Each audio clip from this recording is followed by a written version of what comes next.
മുൻകാലങ്ങളിൽ ചിന്തിക്കാൻ പോലും സാധിക്കാത്ത അത്രയും തുകയാണ് സർക്കാർ വിദ്യാഭ്യാസ മേഖലയ്ക്കായി നൽകുന്നതെന്ന് മന്ത്രി വി ശിവൻകുട്ടി.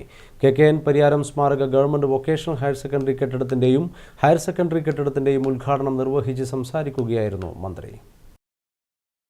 പുതിയ കാലത്തെ വെല്ലുവിളികളെ നേരിടുന്നതിന് വിദ്യാർത്ഥികളെ പ്രാപ്തരാക്കുന്നതിന്റെ ചുവടുവയ്പായാണ് പുതിയ കെട്ടിടങ്ങൾ നിർമ്മിക്കുന്നത്. വിദ്യാഭ്യാസ മേഖലയ്ക്ക് സർക്കാർ മുന്തിയ പരിഗണനയാണ് നൽകുന്നത്. വിദ്യാലയം എന്നത് കേവലം അറിവ് നേടുന്ന കേന്ദ്രം മാത്രമല്ല, മറിച്ച് ഓരോ വ്യക്തിയുടെയും സ്വഭാവം, മൂല്യങ്ങൾ, കാഴ്ചപ്പാടുകൾ എന്നിവ രൂപപ്പെടുത്തുന്ന ഇടം കൂടിയാണെന്നും മന്ത്രി വി ശിവൻകുട്ടി പറഞ്ഞു. GBHSS പരിയാരം എന്ന വിദ്യാലയത്തിലെ പുതിയ ഹയർ സെക്കൻഡറി VHSC കെട്ടിടത്തിന്റെ ഉദ്ഘാടനം ചടങ്ങിൽ പങ്കെടുക്കുവാൻ സാധിച്ചിട്ടുള്ള നന്ദി രേഖപ്പെടുത്തുകയാണ്. കാലാകാലങ്ങളായി ഈ വിദ്യാലയം നമ്മുടെ നാട് നൽകിയ സംഭാവനകൾ വളരെ വലുതാണ്. പുതിയ കാലത്തിന്റെ വെല്ലുവിളികളെ നേരിടുവാൻ വിദ്യാർത്ഥികളെ പ്രാപ്തമാക്കുന്നതിനുള്ള ഒരു പുതിയ ചുവടുവയ്പ്പാണ് നമ്മൾ ഇന്നിവിടെ നടത്തുന്നത്.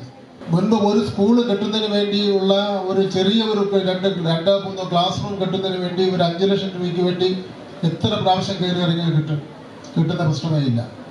ഇന്നിപ്പോൾ ഞാൻ പറഞ്ഞൊരു 5000 കോടി രൂപ 55,000-ഓളം വരുന്ന ക്ലാസ് മുറികൾ സ്മാർട്ട് ക്ലാസ് റൂമുകളാണ്. അപ്പം ആ നിലയിൽ എല്ലാ നിലയിലും ആധുനികവൽക്കരിക്കുന്നതിനുള്ള നടപടികളായിട്ട് മുന്നോട്ട് പോവുകയാണ്. MV ഗോവിന്ദൻ MLA അധ്യക്ഷത വഹിച്ചു. ജില്ലാ panchayat president KK Ratnakumari, block panchayat president CM Krishnan, Pariyaram panchayat president T Sheeba, PP Baburajan, principal Smitha Pillai തുടങ്ങിയവർ സംസാരിച്ചു. News bureau, Taliparamba.